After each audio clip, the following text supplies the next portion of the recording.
Polres Luk Sumawe memusnahkan berbagai barang bukti narkotika Selasa 3 Mei 2016 siang. Barang bukti itu berupa 2,4 kg sabu-sabu serta 110 kg ganja kering.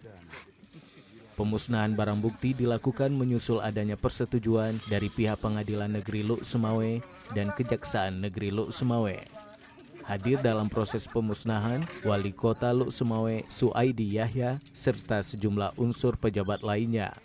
Kapolres Luk Sumawe AKBP Anang Triarsono menyebutkan barang bukti tersebut didapat dari sejumlah tersangka. Kita memusnahkan pertama sabu-sabu seberat 2,4 kg dan selanjutnya juga pemusnahan ganja sebanyak 110 kg. Dalam beberapa kasus ini, polisi turut mengamankan 1 unit jenis minibus serta sejumlah tersangka.